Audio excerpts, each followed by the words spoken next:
2:51 on ZingoTV. And don't forget to download the ZingoTV app for both iPhone and Android users on their respective app stores. And I just want to make sure that everybody knows ZingoTV is available on Google Chromecast, Amazon Fire TV sticks, and all smart TVs 2016 and later. Tonight, I have so much information with me. I wanted to kind of have everything prepared at the desk. It's a really special episode for me to share with everybody. It's basically self-care for all the mamas out there, the mamas to be, and pregnant ladies. It's a little bit personal for me because it's something that I just fell in love with when I was first pregnant. I always practiced self-care. And then when I kind of first got pregnant, I was reading all these books and different advice and reaching out to different moms that were kind of on the same boat. And a lot of them were, on Instagram and messaging back, and they were saying, make sure you always follow the 8 categories of self-care. So it's important to read, about baby coming and just everything in regards to pregnancy, but don't forget about self-care. So for me, it was kind of new because self-care to me at the time was exercise, eating well, and that was about it, just taking care of yourself. So I had no idea all the categories that were involved, which was really kind of fun learning about. I got some really great advice from some really cool doctors and fellow moms, fitness trainers, practitioners, and I kind of compiled it all together for a little advice booklet for myself. So learning the categories, I started to focus on what I wasn't doing, what I wanted to do more of, and what I thought was beneficial for myself. So I've kind of compiled everything that worked really well for me so I can share it. So this episode is definitely dedicated for all my soon-to-be mamas and new mamas. And it's all about self-care during and after pregnancy. So in general, for anybody, the 8 most important categories of self-care are often thought of immediately. The first thing that you think that comes to mind is physical. So the physical category entails everything from exercise to nutrition. And what I really didn't realize was sleep. So for me, basically sleep was just something that I did. It wasn't anything that I thought of in regards to self-care. And it's something I learned a little bit more about, which I'll share throughout my pregnancy and then afterwards as well. Second category is emotional. So it's everything from stress management to therapy. And I think it's so important, whether you are pregnant or not, to really focus on that area for yourself as well. Oftentimes we put the physical needs ahead of our mental health. So I think it's really important to focus on it. The third category is social. Definitely not one that I thought of when first thinking of how to practice self-care. So it's, your friendships, your relationships, socialization plays such an important role in your mental health as well. So that's a category I'll kind of jump into in a little bit more detail. Spiritual. So everything from meditation and how you connect to your higher self, what you believe in, regardless of what your religion is and what your beliefs are. Personal, there's hobbies, your goals. For me, it's stuff that I personally enjoy and what makes me happy that I try to incorporate into my day. And then there's space and home. So I subconsciously would do this and I would really make it part of my weekly routine and self-care. But I didn't realize that it's such an important part that, it's categorized. And financial and work. So I feel like, especially now with the pandemic and everything that's going on, and the situation that everybody's in, financial planning and setting goals for yourself, budgeting are super, super important, especially when it comes to stress management. So that's definitely a big part, I would say, probably more so now or when you are pregnant and planning for a family, and than ever before.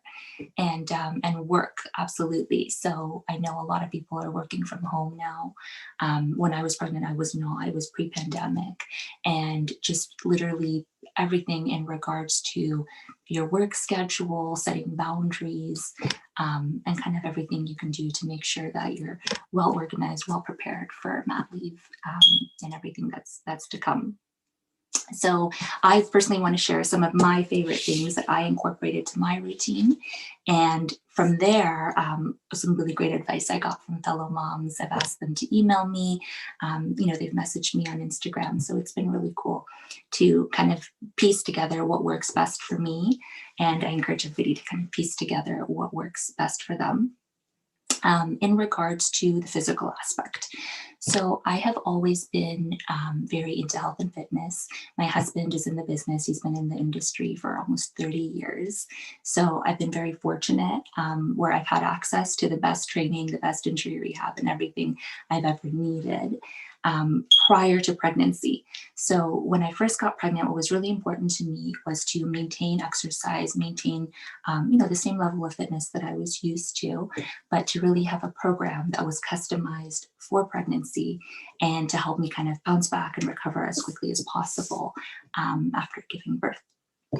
So my husband put together a really great program for me, which incorporated a lot of the workouts that I was used to doing, a lot of the stuff that I really enjoyed, some cardio, but, took into account first trimester, second trimester, and third, and then kind of put together a plan for after the baby. So I actually ended up having a C-section delivery, and I honestly think it's because of the exercise and keeping fit throughout the pregnancy that I was able to recover so quickly. I was up and walking the next day, and I would say I was pretty much, not back to normal life and normal function, but I was home, 2 days later and walking around. And within 6 weeks at the checkup, I was ready to go in regards to getting back to an exercise routine. So I really give that a lot of credit if you do it throughout your pregnancy.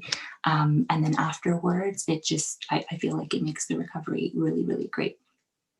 And now, having had my baby, she's 13 months old.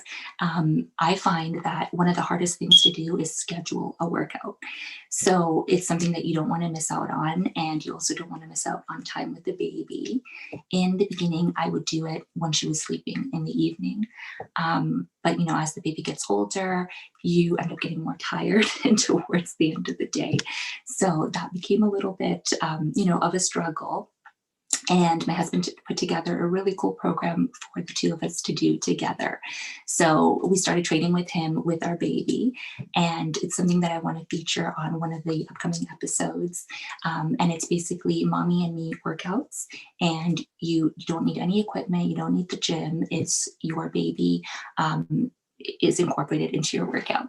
So whether it's indoors or outdoors, we've done both. And I really want to show examples of both. We've done some really fun stuff outside and then within the house. So you don't need any equipment. You don't have to have a home gym. And it's fun for the baby. And it's just a really great bonding experience and just time that you get to spend together rather than time apart. And don't get me wrong, I think it's very important to have that alone time in the gym too. Sometimes you just want to get on the treadmill and put on your earphones, maybe catch up on some shows on your iPad. So that's great too. But if you are looking for something fun to do with your baby, we're going to feature that in an episode. And I know my daughter really likes it and she thinks it's fun. And on the plus side, I think it's really cool for them, for kids right off the bat, from literally when they're 1 year old, to see you working out and to see what an important part of your day and your week it is. And I think it kind of, puts it in their minds that this is just a natural part of the day, and it helps them incorporate it into their own routine as they get a little bit older. For emotional, for me, it's literally books. I love books. I have hundreds and hundreds of books. Some of them I've read twice. One of them I read over and over again. I just find it super calming and soothing. I do love to read fun books, but one of my favorite categories is self-help. I love going to Chapters and Indigo and just seeing what's new. I love getting advice from fellow moms. So when I was first pregnant, I probably bought every single book there was about babies, when they're born, what to do, and everything like that. And one of the newer moms I'd met through social media had messaged me, and she said, I need you to go out and buy this one book, and it's only going to be for you, and you have to do the exercises in it before you have the baby. And I thought it was, to prepare you as a new mom, prepare you, for baby. And she sent me and I have it here, and she sent me the name, and I thought, okay. So it's called Forgiveness: How to Make Peace with Your Past and Get On with Your Life. When I first read the title, I was a little confused as to why she would recommend that for a new mom. But reading through it, I completely understand. Don't judge a book by its cover. Basically, it's really, really powerful. It kind of takes you back throughout your whole life into your childhood, and it makes you think of all the things that maybe you might be upset about, or things that you haven't forgiven yourself about. And it can be little things that you never even think about that might affect your mood or your actions on certain days. And I just thought it was such a cool book. It has these really nice short exercises at the end of the chapters, where you get to kind of, work through it, kind of like a workbook, but a little bit of advice too. And it makes you really think deeply about your life and the choices you make and your decisions. And then it kind of makes you think as a mom, what your kids might go through, and what they might need to forgive down the road. So, a strange suggestion to me in the beginning. I ended up loving it, and it's one of my favorite books now. If you are looking for an interesting read, I would highly recommend that one. Another one of my favorites, and not a lot of people have heard this. You actually cannot find it in a lot of bookstores. I had to order it online. It's called The Joy of Perfect Health. It's very rare, and pretty hard to find. So I'm going to share a blog post with just its highlights and its advice. But it's some really great information in regards to how health and focusing on your health mentally, emotionally, and physically can literally change your life in ways that you never thought possible. So this was one of my favorite reads when I was pregnant. And this one I read post-pregnancy. It's called Minding the Body, Mending the Mind. This was a really interesting read. It's I would say number 3 on my top favorites. But it's really cool because, especially when you have so much going on as a new mom, you kind of maybe settle down during nap time or when the baby's gone to bed, and you have a few minutes to yourself. It really grounds you again. Like, it brings you back to zero, and you're relaxed and you're calm, and you just take a breather, and it's a really easy read. So for me, emotionally, it's all about the books. And I always kind of take advice from books on people that have read them before. So DM me, Hey Leah Zulo, on Instagram and Twitter. Let me know what I should read next, because I absolutely love to read. For social, so I would say right now it's very, very different in regards to social wellness when I was first pregnant. Obviously, it's the middle of the pandemic. I was pregnant prior to the pandemic. But I think that was really important as well, because there's so much going on. You're prepping for so much that you can kind of start to avoid seeing your friends, going out. And I think that's really important. It's a really important part of mental health as well. So post-pregnancy, obviously we're in the middle of a pandemic. And where I am, the rules keep changing in regards to who we can see, what we can do. So my friends and I, some of them being new moms as well, make sure that we, use the house party app, or we're having group FaceTime chats, but we're really making that time once a week to catch up with each other, to see each other, if not in person, at least face to face, and to kind of share how our week has been. And it just feels nice at the end of the day. It's you want that social time outside of just being a new mom. And I think that's really nice, and it's very, very important to me. Spiritual for me is all about nature and gratitude and connecting with the higher self. Prior to pregnancy, I enjoyed it once in a while. I worked a lot. I didn't have a lot of time to focus on it. When I got pregnant, one of the first things I wanted to do was make sure that I was always calm and creating a really good mental environment for the baby to thrive. Definitely nutrition and exercise were a key part of it, but I wanted to create, the most loving atmosphere as a calm mom, because I really do believe that affects the baby in the womb too. So I definitely took a lot more walks in nature rather than on the treadmill. I tried to get outside more. Every morning I would wake up and I would just practice what I was grateful for that day, what I was looking forward to. I would really think about it more. You know, be thankful and grateful for the pregnancy, for the baby, for everything going well. If you wake up in the mornings, there's going to be many, many things that you're grateful for if you can think of them and focus on those as you start your day. I find a lot of times prior to making that a habit, it's easy to wake up and I would think, oh my goodness, I have this to do, I have that to do, this deadline, I got to get here. And it's so easy to start your day right off the bat with stress. So I find now, especially since I started the routine when I was pregnant, now, you know, even when I wake up with the baby and we come downstairs, we have breakfast, I mentally start my day with thinking about everything that I'm grateful for. One of the nicest things I think that I've started as a bedtime routine with my daughter, and I started this around when she started to sleep more. I know it's a little bit difficult when they're infants or in the first few months because you don't really have a set bedtime for them. But when she started sleeping through the night, I started a bedtime ritual. You know, she would have her bath and she would have her milk, and we would cuddle on the rocking chair. And instead of kind of singing like a song for her, a nursery rhyme, I would start, you know, telling her all the things that we're grateful for as a family that happened that day, my hopes for her, kind of like a prayer, but in affirmation form to her. And I think that's so important for her to kind of grow up with. She's just starting to talk now, but she's used to it. So even though she doesn't necessarily understand what I'm saying to her every night, she's waiting for it. Because some nights I'll be rocking her on the rocking chair and I don't really do it. And she looks at me and strokes my face. And, you know, she's wondering like, where's our thoughts for the day? So that was advice from a couple of moms that I spoke with. And I think it's from one of the books that they had read, but they said that it's such a peaceful way to end the evening. You know, sometimes it helps the baby sleep well, it helps you sleep well. And I adopted it, and I'm so happy that I did because it's one of my favorite parts of our bonding experience to look forward to at the end of every night. In regards to personal, for me, I think of personal wellness as anything that makes you happy, anything that you enjoy, anything that you can look forward to. So I know a lot of people focus on hobbies, on goals. I definitely do that as well. One of the things I love to focus on is beauty treatments. So I know last week we did some hair masks, which you can make at home.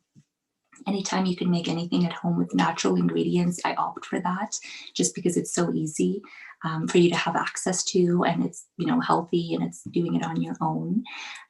So I love to explore face masks I can make at home, hair masks, bubble baths, all kinds of beauty treatments, online shopping, getting makeup, just things that make you feel like yourself and, you know, make you happy at the end of the day. I definitely practice that as well. In regards to home, so home and your personal space, I would say, are two very, very important aspects of total wellness because it affects everything from your physical being to your mental state, your emotional state. And it's something that I always practiced even prior to pregnancy. I love an organized space and I love a clean space. But a couple of the books that I read during pregnancy really focused on the connection between organization and mood. And when I thought about it, I thought, you know what, this is absolutely accurate. When I have a lot of stuff on my desk or things are crazy, I'm unorganized, it totally affects my mood. So I adopted the Sunday method, which is every Sunday, I kind of figure out what I have planned for that week and then I organize accordingly. Whether it's laundry, meal prep, outfits to wear, I kind of look at the schedule on the week. What am I doing Monday, Tuesday, Wednesday? And then everything is pre planned. And I just feel like you start Monday morning just relaxed and calm and ready for the week. Financial for me is very important when it comes to just stress management and wellness. So financial management has always been a huge focus because it doesn't matter what you do, what you're saving up for, what your financial situation is. I feel like if you have a goal, if you're managing it properly, it gives you peace of mind and it gives you something to look forward to.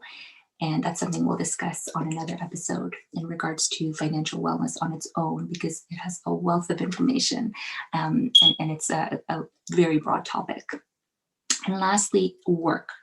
I know a lot of moms are working from home right now, whether you're on maternity leave going back, whether you're pregnant and working from home. For me, it was a little bit different at that time. I was still working out of the house. And I think what's super important is to just set boundaries. It's easy to bring your work home with you, but when you're pregnant, when you're a new mom, more than ever, I think it's super important to set guidelines for yourself. This is what you're going to do for the week. This is how much time you're going to commit to it. And then, go from there. There should be periods of time where your phone is on silent. You're not focusing on work. You're focusing on either yourself, your baby, your family. But I think that's super important because it gets really easy to incorporate it all within your day. And before you know it, you haven't set any time for yourself.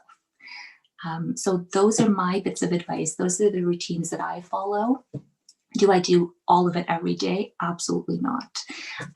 Do I try to fit as much of it as I can into a week? Yes. I would say the most important are the way that I start my day in regards to exercise and nutrition. And sleep, I would say, is something that I struggled with when I was pregnant. So that's something that's super important to me and to every new mom. So some women have struggled with insomnia during pregnancy. I was one of them. I always say that my daughter was trying to prepare me from inside the womb for what a terrible sleeper she was going to be the first few months. So that kind of prepared me because I wasn't sleeping before the baby, and I definitely didn't sleep after the baby until she was a few months old. So sleep was super important, not only to myself, but for the baby, which is how I discovered sleep training and a wealth of information from some really cool ladies that actually got into sleep training once they worked on it with their own babies. And they launched a lot of different apps and workbooks that help you develop a sleep program that's great for your baby. And it's kind of individualized based on every family's different needs. So I am happy to say, working through that and with some really great advice, my daughter sleeps 7 p.m. to 7 a.m., which is really exciting once you accomplish that. So I would love to discuss that on a different episode and invite some of our speakers to come and share their advice, which is what I based my sleep program off of. So we will definitely do that as a follow-up. Don't forget to tune back in next Monday, 8:30 p.m. on ZINGOTV channel 251 on the H.E.R network and Barn Burner network, and download the apps that are both free for both Android and iPhone users. Thank you so much for tuning in.